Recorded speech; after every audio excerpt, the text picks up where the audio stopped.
We continue now with a look at foreign influence, with a case that pro-abortion activists hoped would be Latin America's Roe v. Wade.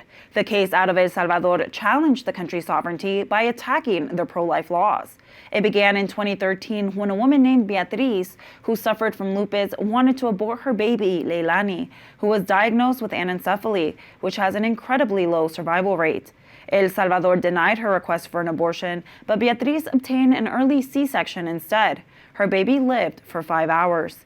Beatriz survived the pregnancy and surgery. Jump to 4 years later when Beatriz tragically died in a motorcycle accident. Pro-abortionists tried to blame her death on alleged weakness from her pregnancy. They brought this case to the Inter-American Court of Human Rights, pushing for a pro-abortion ruling. They claimed El Salvador should have allowed Beatriz to have an abortion. Today, women like Beatriz only have two alternatives in El Salvador: jail or the cemetery. Adopt comprehensive laws and public policies to ensure that access to abortion is effective in practice and in accordance with World Health Organization guidelines. In December of 2024, the Inter-American Court of Human Rights ordered the Central American country to establish guidelines for medical professionals to follow when a pregnant woman's life is at risk. It wasn't a complete loss for the pro-life movement because the court did not declare abortion as a human right and left El Salvador sufficient wiggle room in complying with the order. However, El Salvador was mandated to pay $40,000 to the pro-abortion NGOs that brought the case forth. This ruling demonstrates how abortion advocates leverage international courts to advance their agenda, seeking to erode pro-life laws and normalize abortion through legal and financial pressures. El Salvador is not the only Latin American country where foreign influences are seeking to push abortion. I spoke with María Paula of SOS Ministries about the El Salvador case and what's happening in her own country of Colombia. María Paula, thank you for being with us today. One example of the coercive tactics intergovernmental organizations can employ is the Beatriz versus El Salvador case. Can you give our audience a brief overview of what happened? Yes, absolutely, Abby. Thank you very much for having me. Well, basically what was happening was that the court was trying to decide on whether the sovereignty of El Salvador had to withstand in terms of protecting their own legal system. Beatriz's case was a very sad case, and she lost her life a longer time after she gave birth. And the feminist activists that put the case in the Inter-American Court were saying that she died because an abortion was denied. And so the ruling of the case withheld the sovereignty of El Salvador in terms of allowing them to recognize that it was not because of an abortion, and that a different international court cannot make a country change their internal legal system just to abide by what, ideology wants.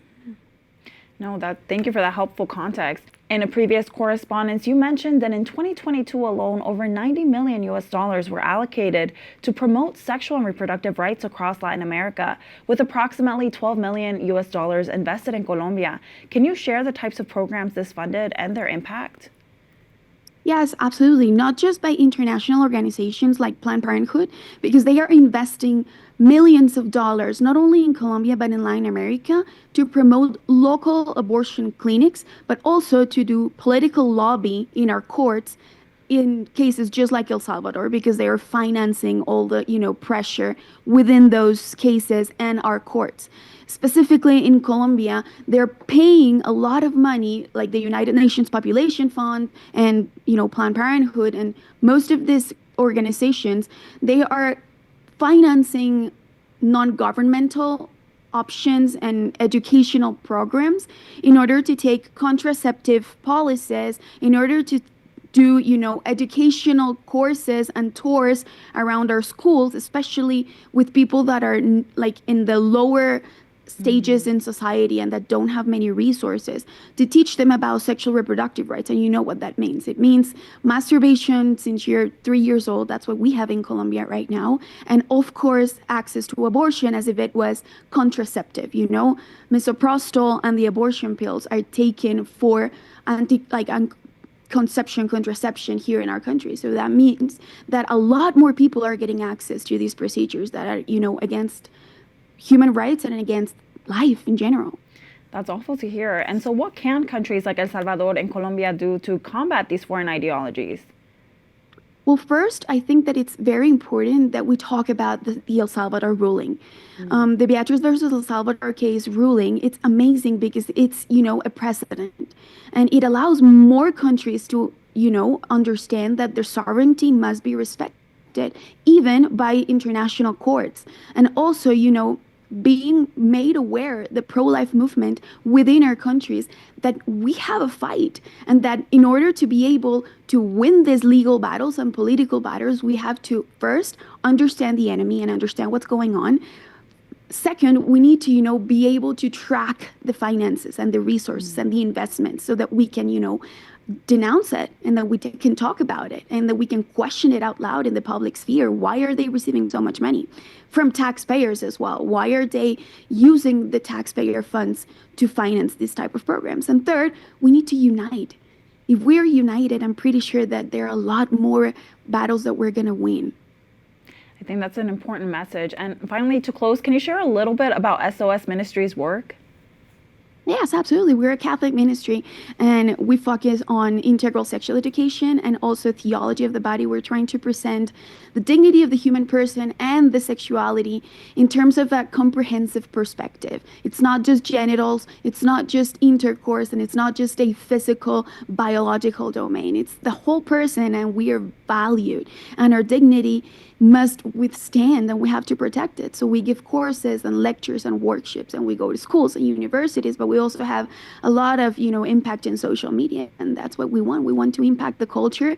We want to get to each people and each person's conscience, because sometimes we feel like it's a huge thing that we cannot battle or that we cannot win, but we're trying to, gain people one by one, conscience by conscience. Social media and content creation gives us that opportunity, and also, the work that we do on field with schools and the Congress. Many times that we've been asked to go to the Congress in Colombia and talk about this topic, and so we're doing all that we can, and so we ask you to do the same thing, to do all that you can, and you're called to do.